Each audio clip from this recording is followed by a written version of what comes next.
Салам достор. Барыбыз билгендей, жакын арада бизди Жогорку Кеңештин депутаттарынын шайлоосу күтүп турат. Президент жакын арада өзүнүн расмий сайтына тиешелүү мыйзам долбоорду жайгаштырды. Коомдук талкууга койду.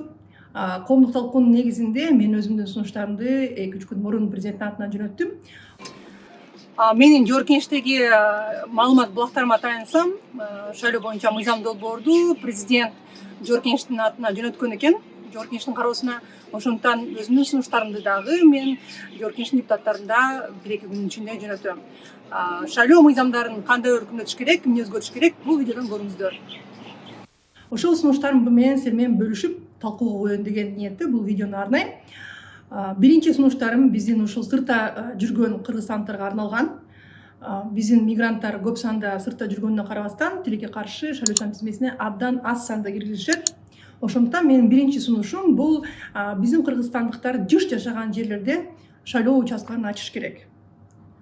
Экинчи сунушум ар бир саясий партия өзүнүн депутаттардын талапкерлерин көрсөткөн тизмесине кеминде 2 биздин кыргызстандыкты сыртта жашаган талапкер катары көрсөтүш керек. Ошондо биздин мигранттар Жогорку Кеңештин депутаты болуп шайланганга укукка ээ болот. Андан сырткары менин сунушум боюнча ошол 2 кишинин бирөө сөзсүз түрдө биринчи 25 талапкердин ичинде болуш керек.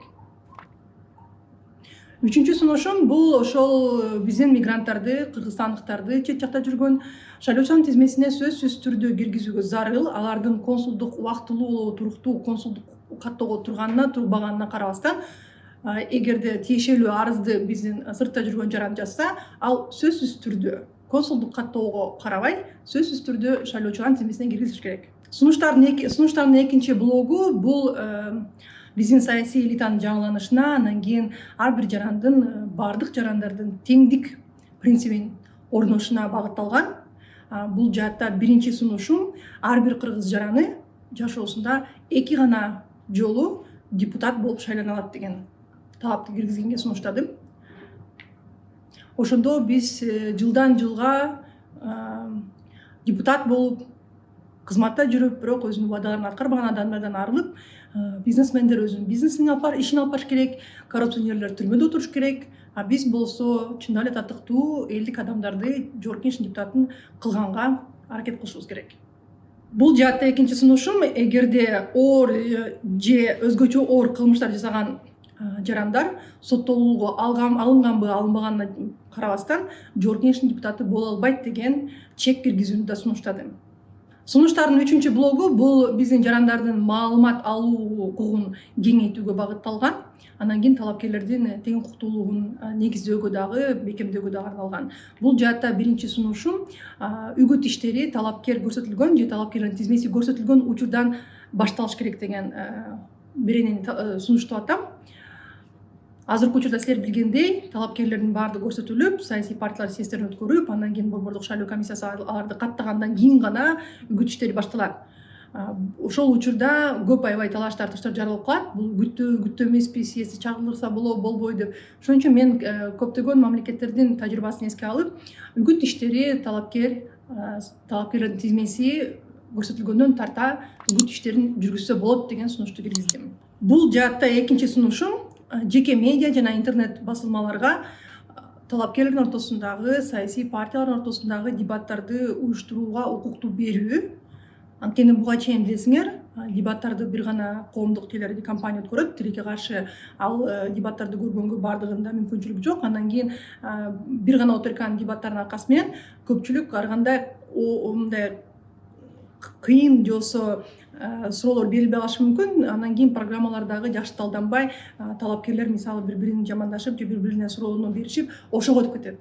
Ошондуктан дебаттардын санын көбөйтүшүбүз керек. Андан кийин ошол жеке медиа менен интернет басылмаларга сөзсүз түрдө алар борбордук шайлоо комиссиясы менен макулдашып алып, дебат өткөргөнгө укук беришибиз керек. Үчүнчү сунушум, эгерде президент же Жогорку Кеңештин депутаты талапкер болуп чыкса, анда алардын жумуш командировкаларын массалык маалымат каражаттары чагылдырбаш керек. Бардыгыбыз билебиз, көп учурларда эгерде президент же болбосо Жогорку Кеңештин депутаты, төрагасы өзү талапкер катары чыгып алып, ошол эле учурда жогорку кеңештин депутаты же президент катары кандайдыр бир расмий жолугушууларын же болбосо расмий иш сапарларын өткөрө беришет дагы. Анан кийин биздин коомдук телеканал, башка медиалар дагы муну чагылдырып, кошумча үгүттөө мүмкүнчүлүктөрүнө ээ болушат. Ошон үчүн мен сунуштайт элем, эгерде президент, жогорку кеңештин депутаттары талапкер болуп чыгышса, анда алардын расмий иш сапарларын медиадан чагылдырып башыбыз керек. Сунуштардын 4-чү бөлүгү добуш процессин жакшыртуу. Биринчи бул жааттагы сунушум автоматикалык урналар сөзсүз түрдө ошол участкада жайгашкан адамдардын баардыгынан 3 метрден алыс аралыкта жайгашыш керек деген талапты бекитүү. Андан сырткары, эгерде автоматикалык урна иштен чыкса, аны сөзсүз түрдө 15 мүнөттүн ичинде гана алмаштырыш керек. Убакытты создурбаш керек. Өткөн шайлоодо биз көрдүк, убакыт созулуп, урнанын иштеген текшергенге чейин шайлоочулар чыдабай кетип калышат, же болбосо бюллетендерин картон коробкаларга коюп коюшуп, мыйзам бузуулар көп болгон. Ошондуктан эгерде урна сынса, анда аны 15 мүнөттүн ичинде алмаштырыш керек деген талапты киргизип атам. Дагы бир сунуш, автоматикалык урнанын жанында эч ким турбаш керек дегенди бекем мыйзамга жазышыбыз керек. Участкалык шайлоо комиссиянын мүчөлөрүнө дагы урнанын жанында турганга чек коюш керек. Анткени бул урнанын жанында туруу шайлоо процессинин эң башкы принципи купуя сырдуулукту, добуш берүүнүн купуялуулугун бузуп койгон учурлар көп болуп атат. Ошондуктан мыйзамга так чек киргизүүнү сунуштадым. Автоматикалык стационардык урнанын жанында эч ким турбаш керек, шайлоо комиссиянын мүчөлөрү дагы турбаш керек. Кийинки сунушум, өзүңөр билгендей, шайлоодо тилекке каршы кошумча шайлоо участкаларын ачуу мүмкүнчүлүгү бар болчу.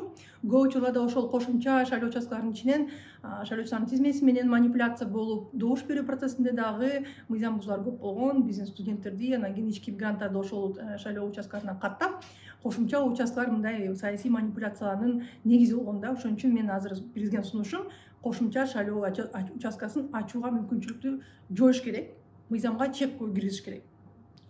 Дагы бир сунушум, Борбордук шайлоо комиссиясы добуш берүү протоколдорунун скан көчүрмөлөрүн өзүнүн расмий сайтына 24 сааттын ичинде илиш керек. Добуш берүү процесси аяктагандан кийин. Бул сунуш шайлоо участкасынан эгерде талапкерлердин байкоочулары протоколдун көчүрмөсүн ала албашса, же болбосо кызгытар тараптар ошол добуш берүү процессинин жыйынтыктарын көрө албашса, сөзсүз түрдө көрүп, текшерип, андан кийин эгерде макул болбосо арызданып сотко кайрылганга укугун кеңейткенге арналган. Акыркы сунушум, коомдук байкоочулар шайлоо участкасында чыгарылган добуш берүү процессинин жыйынтыктарына нааразычылык арыздарын бергенге сотко кайрылганга укугун кайтарыш керек. Ушу менен сунуштарым бүттү. Эгерде макул болсоңор же макул болбосоңор, өзүңөрдүн башка пикириңер бар болсо, комментарийлерде жазыңыздар. Сөзсүз түрдө шайлоого жараша шайлоого арналган мыйзамдарды, талаптарды азыр биз чечип алышыбыз керек. Шайлоо башталган учурда нааразы болуп, бул мыйзам иштебейт, бул мыйзам чала экен, бизге жакпайт деп айткандан мурун, ошон үчүн баарыңарды азыр шайлоо мыйзамдарына кандай өзгөртүүлөр киргизиш керек экенин талкууга чакырат элем. Комментарий жазыңыздар.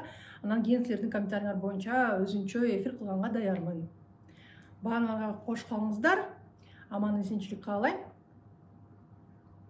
Каналыма жазылганды унутпаңыздар.